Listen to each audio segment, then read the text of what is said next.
بسم اللہ الرحمن الرحیم۔ السلام علیکم۔ گوری کا گاؤں قسط نمبر 5۔ معاذ نے محسوس کیا کہ منال کے ہاتھ آہستہ آہستہ رکتے جا رہے ہیں۔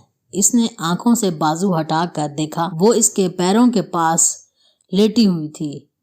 معاذ نے اس پر کمبل ڈالا اور غور سے اس کے معصوم چہرے کو دیکھتا رہا۔ اس کی دائیں گال پر تل تھا۔ معاذ نے تل کو چھوا۔ اف، یہ اسے کیا ہوتا جا رہا تھا؟ وہ اس لڑکی سے نفرت کیوں نہیں کر پا رہا تھا؟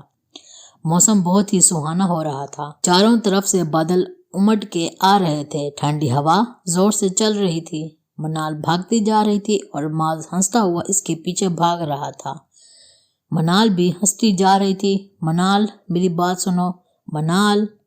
وہ اسے زور زور سے پکار رہا تھا۔ منال، منال، اٹھتی ہوں۔ وہ غصے سے بولا۔ منال، جو میٹھی مسکان لیے اسے دیکھ رہی تھی، اچانک ہوش میں آئی۔ اوہ، وہ کوئی خواب دیکھ رہی تھی؟ کب سے آواز دے رہا ہوں، ساری دنیا اٹھ چکی ہے سوائے تمہارے۔ اب اٹھو گی بھی یا میری شکل دیکھتی رہو گی؟ وہ اپنا جیکٹ اٹھاتا ہوا بولا۔ وہ مجھے نیند آ گئی تھی۔ منال جلدی سے اٹھی اور اپنے چپل ڈھونڈنے لگی۔ ہاں، بس یہی ایک کام کروا لو تم سے۔ تم اتنا سو کیسے لیتی ہو لڑکی؟ معاذ نے کہا۔ کیونکہ آج میں بیڈ پر سوئی تھی اس لیے اچھی نیند آئی، چارپائی پہ نہیں سویا جاتا مجھ سے۔ وہ غصے سے بولتی ہوئی واش روم میں گھس گئی۔ اچھا، تو میڈم کو بیڈ بھی چاہیے؟ ٹھیک ہے، آج سے تم دوسرے کمرے میں سو جانا، وہاں پہ بھی بیڈ ملے گا اور نیند بھی اچھی آئے گی۔ منال نے ڈرتے ڈرتے واش روم سے منہ باہر نکالا۔ وہ جا چکا تھا۔ اس نے اپنی سانسیں باہر نکالی۔ یہ بندہ کبھی نہیں بدلے گا۔ کتنا حسین خواب دیکھ رہی تھی منال، اس کے سنگ کتنی خوش تھی۔ میں بس یہ جن ذرا سا مسکرایا کرے تو میں جان بھی دے دوں اس کے لیے۔ وہ اپنے لمبے بال سلجھاتے اپنے آپ سے باتیں کر رہی تھی کہ اچانک وہ سچ میں کسی جن کی طرح آئینے میں اس کے پیچھے نمودار ہوا۔ ایک نظر اس پر ڈالتا، ڈریسنگ ٹیبل سے کیز اٹھاتا ہوا چل دیا۔ وہ بالوں میں جیل لگاتے وقت بھول گیا تھا۔ منال کی اوپر کی سانسیں اوپر، نیچے کی سانسیں نیچے رہ گئیں۔ کہیں اس نے سن تو نہیں لیا؟ واقعی میں جن تو نہیں؟ اس نے دل پہ ہاتھ رکھ کر سانسیں بحال کی۔ آج تم میرے لیے ساگ بناؤ گی، اس نے آتے ہی حکم صادر کیا۔ اس کی اس انوکھی فرمائش پر منال تو جیسے اچھل ہی پڑی۔ کیا ساگ؟ میں؟ منال کی آنکھیں حیرت سے پھٹی کی پھٹی رہ گئیں۔ ساگ بنانے کو بولا ہے، کوئی آئٹم بم بنانے کو نہیں بولا جو اس طرح سے حیران ہو رہی ہو۔ اس نے سینے پر ہاتھ باندھ کر کہا۔ مجھ سے آئٹم بم بنوا لیں، میں وہ بنا لوں گی، لیکن قسم خدا کی یہ ساگ مجھ سے نہیں بننے والا۔ میں نے تو آج تک ساگ چکھا بھی نہیں۔ مجھے تو یہ بھی نہیں معلوم کہ ساگ کا ٹیسٹ کیسا ہوتا ہے۔ منال نے پریشانی سے کہا۔ اگر آج تم نے مجھے ساگ نہیں بنا کر دیا تو میں تمہاری چارپائی آج بھینسوں کے واڑے میں رکھ دوں گا اور تمہیں رات وہاں سونا پڑے گا، اس نے کہا۔ تو منال نے پریشانی سے اس ظالم جابر انسان کو دیکھا۔ وہ جانتی تھی وہ جو کہتا ہے کر کے دکھاتا ہے۔ منال نے تصور کیا خود کو بھینسوں کے ریوڑ میں سوتے ہوئے۔ بے بسی سے اس کی آنکھیں بھر آئیں۔ گن گن کے بدلے لوں گی اس جن سے میں ایک دن، منال نے دل میں کہا، لیکن مجھے ساگ بنانا نہیں آتا۔ وہ معصومیت سے بولی۔ میں بتاتا ہوں ساگ کیسے بناتے ہیں۔ وہ اس کا ہاتھ پکڑ کر اسے زور سے کھینچتا ہوا گیٹ سے باہر نکل آیا اور کھیتوں کی طرف چلتا گیا۔ گھر کے پیچھے ہی کھیت شروع ہو جاتے تھے۔ آڑی ٹہری پگڈنڈی پر منال کے پیر پھسلتے جا رہے تھے۔ اگر معاذ نے اس کا ہاتھ نہ پکڑا ہوتا تو وہ کب کی گر چکی ہوتی۔ تھوڑی دور چلتے ہی کھیتوں کے کنارے پر کچھ عورتیں ساگ توڑ رہی تھیں۔ اس کے پاس لا کر معاذ نے اس کا ہاتھ ایک جھٹکے سے چھوڑا۔ یہ دیکھو، سیکھو ان سے ہی۔ عورتیں ہیں، گھر کا سارا کام کاج بھی کرتی ہیں اور کھیتی باڑی میں بھی اپنے شوہر کا ہاتھ بٹاتی ہیں۔ معاذ کا لہجہ بہت تلخ تھا۔ ان کے ساتھ ساگ توڑو اور انہی کے ساتھ آ جانا گھر۔ یہ کہتا ہوا وہ لمبے لمبے ڈانگ بھرتا ہوا چلا گیا۔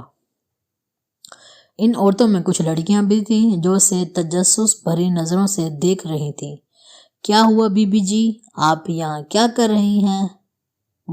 میں ساگ لینے آئی ہوں، منال نے کہا۔ تو ساگ؟ وہ منہ پر ہاتھ رکھ کے ہنسنے لگی۔ بی بی جی، ساگ تو ہم غریبوں کا کھانا ہے، آپ لوگ تو ککڑی کھاؤ، گوشت اور مچھلی کھاؤ۔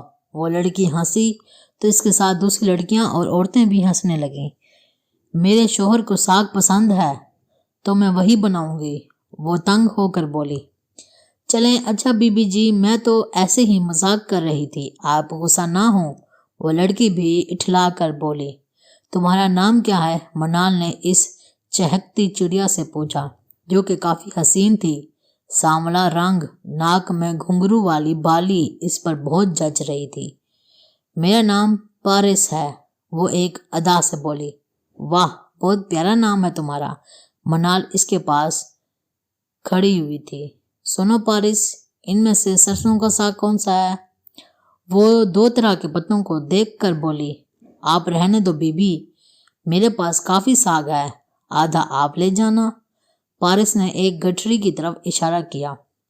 اوہ پارس، یو آر سو سویٹ، وہ پارس کا ہاتھ پکڑ کر بولی اور دل ہی دل میں شکر کرنے لگی کہ جان چھوٹی ساگ سے، لیکن جان پوری طرح نہیں چھوٹی تھی، اسے ساگ بنانا بھی تو تھا۔ سنو دیکھو، تم یہ ساگ اپنے گھر لے جاؤ اور بنا کر آدھا میرے پاس لانا۔ وہ کیا ہے نا، مجھے یہ بنانا نہیں آتا، وہ دنیا جہاں کی معصومیت چہرے پر سجا کر بولی۔ کوئی بات نہیں، میں بنا دوں گی، پارس مسکراتے ہوئے بولی۔ منال ریلیکس ہو گئی اور اب اسے موسم بہت اچھا لگنے لگا تھا۔ اس نے اپنی سیلفیز لینا شروع کی۔ پنک فراک، پاجامہ، چنری کا دوپٹہ پہنے، بال کھولے، وہ ویسے ہی بہت پیاری لگ رہی تھی۔ اوپر سے اس نے ہلکا سا پنک ٹینٹ بھی گالوں پر لگایا ہوا تھا، تبھی تو پارس اور دوسری لڑکیاں اس سے نظر ہی نہ ہٹا پا رہی تھیں۔ پارس، تم میری پک نکالو گی پلیز؟ منال نے پوچھا۔ تصویر؟ پارس سوالی نشانوں سے دیکھ رہی تھی۔ ہاں تصویر، وہ جلدی سے بولی۔ اچھا پارس اٹھی، اسے فون لیا۔ منال نے اسے سمجھایا اور خود دور جا کر پوز بدل بدل کر پک بنواتی رہی، کبھی سلومو بنواتی بھاگتے ہوئے، اس بات سے بے خبر کہ کوئی اور بھی اسے اپنے کیمرے میں قید کر رہا ہے۔ رات کو بڑے پیار سے ماز کے سامنے اس نے ساگ رکھا اور اس کی طرف داد طلب نظروں سے دیکھنے لگی۔ کیسا بنا ہے؟ وہ دوپٹہ انگلیوں سے موڑتی ہوئی شرما کے پوچھنے لگی۔ دیکھنے میں تو اچھا نہیں لگتا، اب چکھنے دو گی؟ وہ سلگتے ہوئے بولا۔ کیا اچھا نہیں بنا؟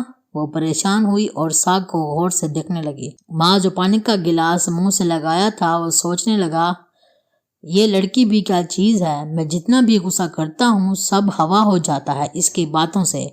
ماز اپنے ماتھے پر انگلیاں مسلتے ہوئے سوچ رہا تھا۔ ماز نے محسوس کیا کہ منال کے ہاتھ آہستہ آہستہ رکتے جا رہے ہیں۔ یہاں ہوتی ہے کہانی ختم، پھر ملیں گے اگلی قسط کے ساتھ۔ اللہ حافظ۔ دوستو اگر آپ کو ہماری یہ آج کی کہانی پسند آئی ہے تو لائک اور کمنٹ کرنا بالکل مت بھولیے گا، اور اگر آپ ایسی مزید کہانیاں سننا چاہتے ہیں تو ہمارے چینل کو سبسکرائب کر کے بیل آئیکن پر پریس کرنا بالکل مت بھولیے گا۔